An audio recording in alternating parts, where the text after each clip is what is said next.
Have you ever sat through the entire episode of something, whether it be anime, live action television, or any sort of other media for that matter, and just wondered, where has the time gone?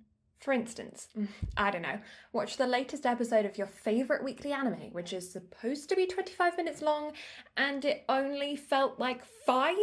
Could someone, anyone, please explain to me why I have to wait a whole entire week and only get what felt like 30 seconds of Oshinoko?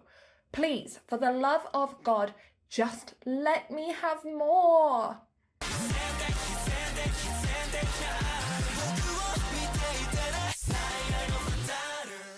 Have you ever wondered what the behind-the-scenes production looks like for a stage play? How do scriptwriters mould their adaptations from the works of other creators, and then how are they translated for the actors to perform? What about what happens when a manga creator hates how an adaptation is being presented? Then let me tell you, this is absolutely the episode for you. Episode 13's entire premise is focused on the Tokyo Blade manga creator Abiko Senbejima and her issues with the stage play script. Abiko quite literally tears Gio, the play's scriptwriter, apart viscerally. And in the beginning, you empathise with Abiko, as it seems her work has been adapted in a way that fundamentally changes her characters. Especially as we've already seen how this affects creators, with the issues that Yoriko had with the adaptation of Sweet Today in the first season. However, by the time it's all said and done, you're left feeling incredibly sad for Gio as well, because you can tell he was absolutely gutted by having Abiko destroy his work on the script, especially when you see the flashbacks of him working day and night in between other film projects, because that's just how much he wanted this play to succeed.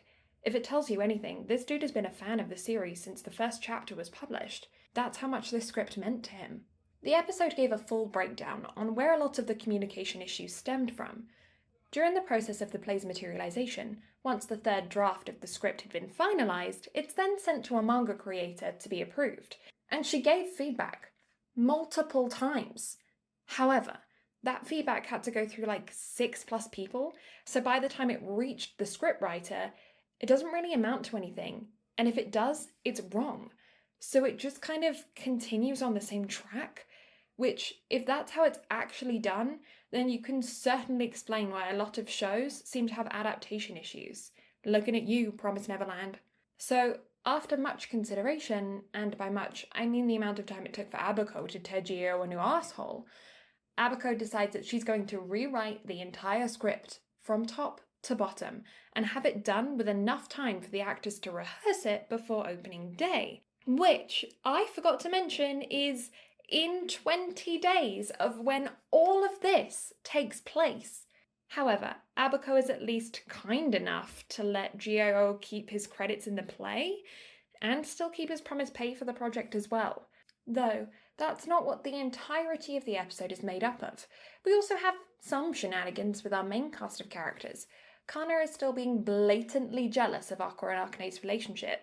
Melt actually calls Kana out for not telling him that his acting was awful for Sweet Today, and promises that his acting has drastically improved.